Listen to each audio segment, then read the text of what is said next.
Alexia Bliss, c'est ma petite chouchoute et voilà.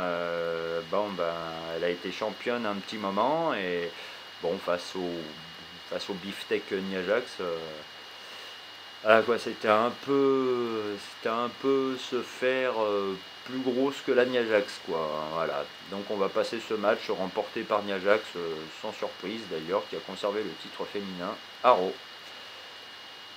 Ensuite, alors le championnat des USA, le championnat US entre Randy Orton et Jeff Hardy. Alors, Randy Orton est en fin de carrière, ça c'est un secret pour personne. Et Jeff Hardy, donc un match classique, hein, mais Jeff Hardy sans surprise, on s'y attendait à ce qu'il conserve le titre US, hein, Randy Orton, voilà.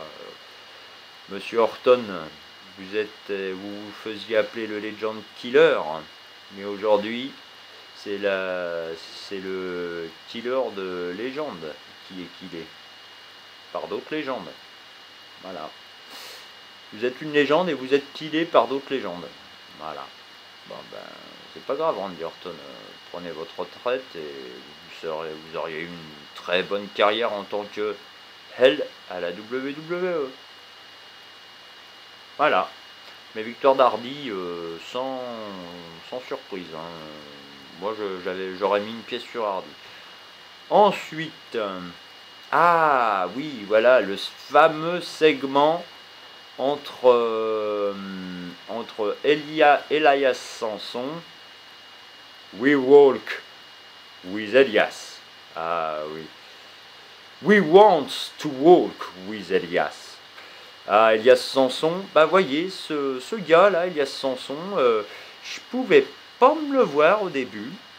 Et puis j'ai regardé 2-3 segments, comment il combattait sur le ring, et du coup, j'ai adoré. Alors, si, on va quand même venir sur ce segment rapidement. Donc oui, Elias Samson qui fait son speech habituel et qui est interrompu par le New Day, qui arrive avec des instruments et tout. Et on voit que le New Day, la foule adore le New Day dans le New Jersey. Voilà, donc le New Day arrive et ils disent cette phrase à Elias, ils lui disent on veut marcher avec toi. Voilà, donc il leur dit que on verra, mais laissez-moi jouer d'abord ma chanson. Arrive ensuite non, c'était pas Noé José, c'était Eden English et Rousseff qui arrivent. Alors ils ont dit qu'ils faisaient ce qu'ils voulaient en gros et que Elias lui il dit que c'est son moment quoi. Alors il veut chanter. Alors il reprend, mais No Way José arrive avec toute une ribambelle d'énergumènes. Voilà, alors Elias qui veut toujours faire son couplet demande de refermer les lumières. Et là qui arrive Bobby Roode qui fait un glorious DDT à Elias et tout le monde fait la fête après. Ah ouais, on aurait dit qu'il avait pris je sais pas quoi le Bobby Roode, il était il était rude là sur ce coup là. Ouais, ouais, il se prenait le Nature Boy canadien quoi, en plus brun et moustachu, tu vois, mais incroyable. Il a peut-être vu James Storm dans les coulisses, hein, un Beer Money Inc. à la TNA, ça vous parle, hein, ils ont dû se picoler une petite bière là en mode tranquille. Enfin voilà, donc suite à ça, je pense que il va y avoir un clan qui va se former. Ah, ça va s'affronter au début, là, surtout au Money in the Bank, ça va se jauger entre notamment Rousseff, Elias et Bobby Roode. Et je pense qu'après, tout ce petit monde va s'allier et va créer une équipe avec justement tous ceux qui sont arrivés, lors de ce segment pour interrompre Elias Samson. Et il faut voir comment ça peut évoluer. Après New Day, ils sont à SmackDown. Nowhere José, il est à Raw. Ouais, enfin, il y avait beaucoup de gens de Raw. Enfin, New Day, je sais plus par rapport au draft s'ils sont à SmackDown ou à Raw. Peu importe, mais Voilà, ça peut prendre dans les deux brandes, hein, mais ça pourrait faire un crew pas mal, surtout avec Elias Sanson et Bobby Roode en leader, avec l'appui de Rusev et puis quelques autres. Après, des surprises, on ne sait pas.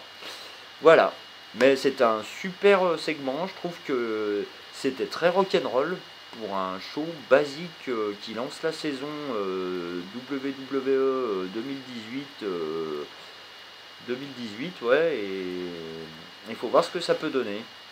Moi j'ai confiance parce qu'il y avait quand même une forme de respect dans ce show entre les catcheurs. Il y avait une très bonne ambiance, j'ai trouvé dans ce pay-per-view.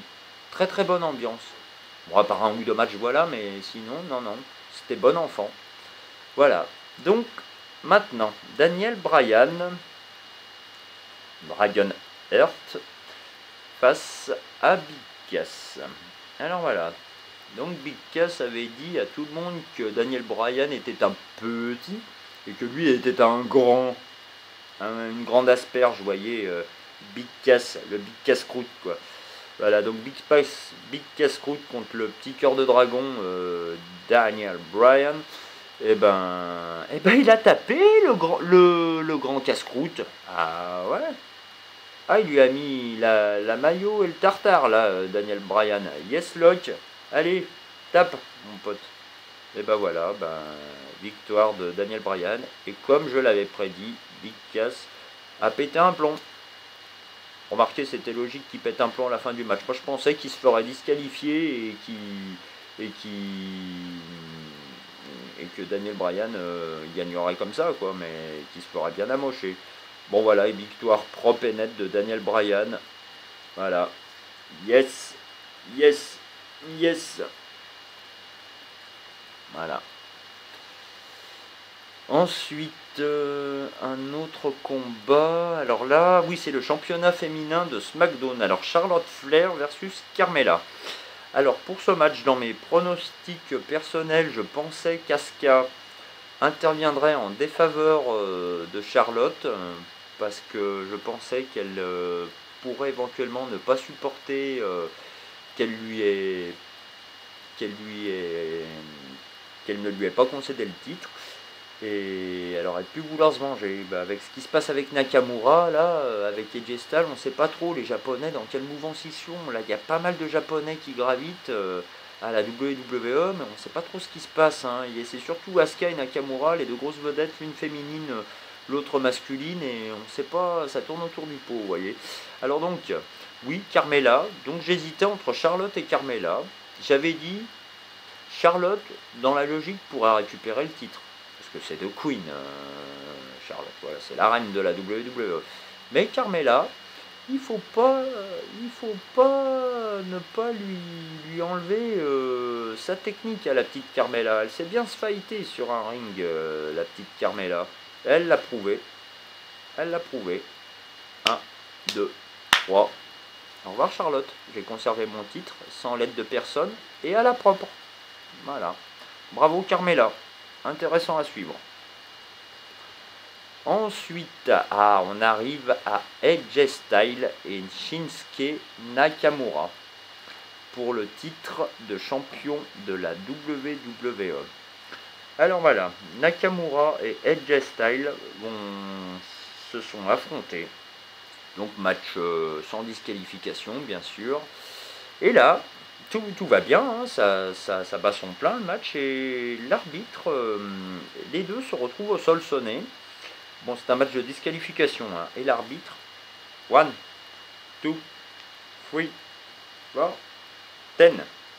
Bon, double KO. Les deux ne se sont pas relevés. Bon, alors qu'est-ce qu'on en conclut? Donc là, il y a un problème, au grand dépit des fans, on a pu le voir, et de tous les autres fans dans le monde et téléspectateurs. Aussi bien spectateurs que téléspectateurs. Voilà, ou internautes aussi. Bref, voilà, donc voilà, fin qui tourne autour du pot, c'est pour faire mousser la guéguerre entre AJ Styles et Nakamura. Donc je pense qu'une stipulation où l'un des deux hommes resterait debout avant le compte de 10 s'envisagerait à Money in the Bank. Ça serait logique comme stipulation. Après, il faut voir ce qu'il y a d'autre, mais pour le moment, je vois que ça. Un last man standing pour la suite.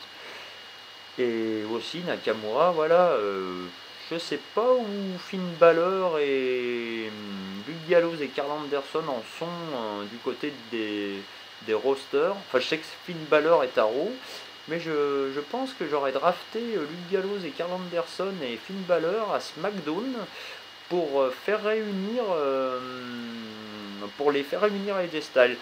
Petite parenthèse, je pars sur eux, mais je voulais dire, voilà, AJ Styles, donc ils conservent le titre sur un double décompte, quoi.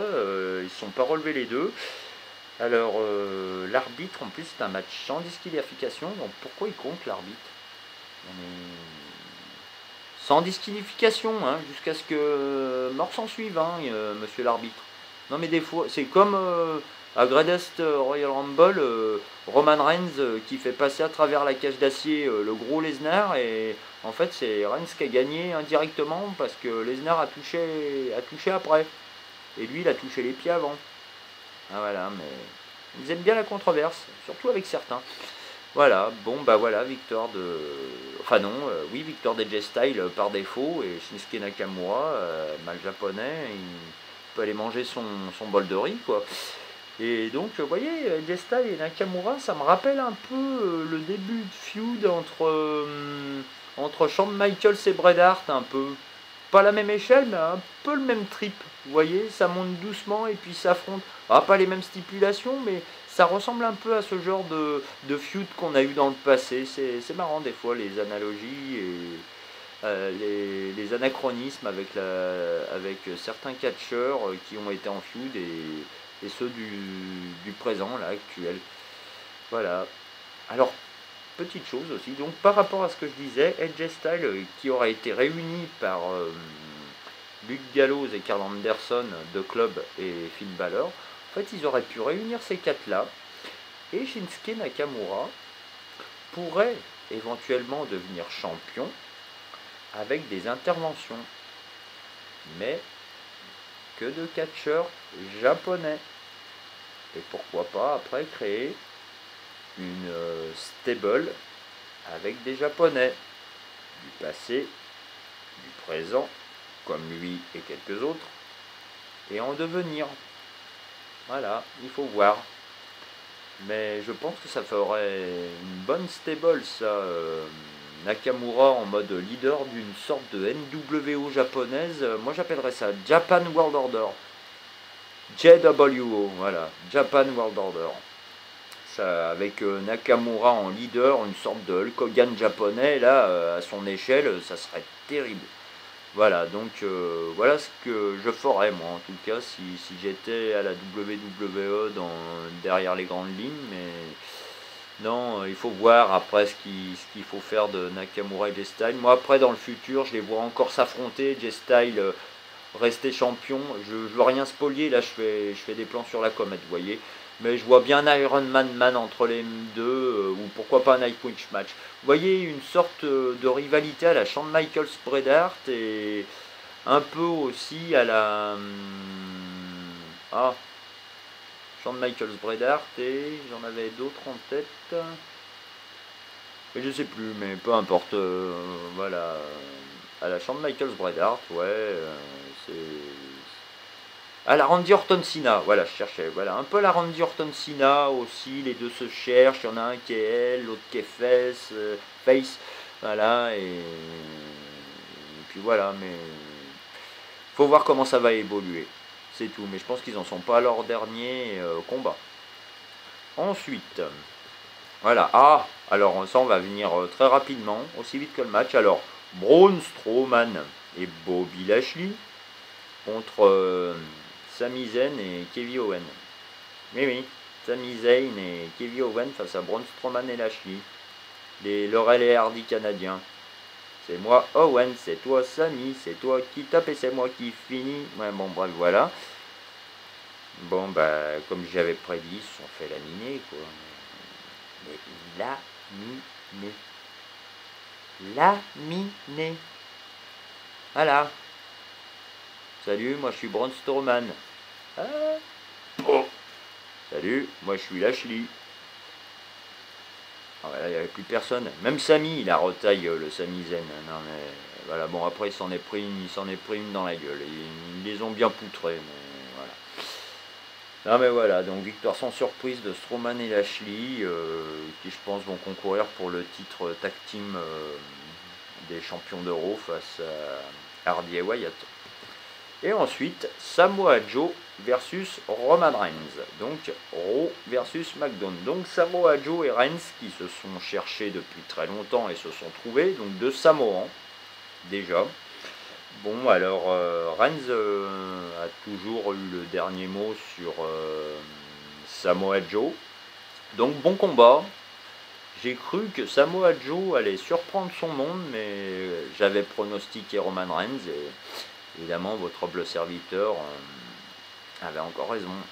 Parce que Reigns, voilà, Joe est un Joe jobbera toujours face à Reigns. Voilà. Parce que Reigns, c'est un Samoan qui fait partie d'une famille illustre.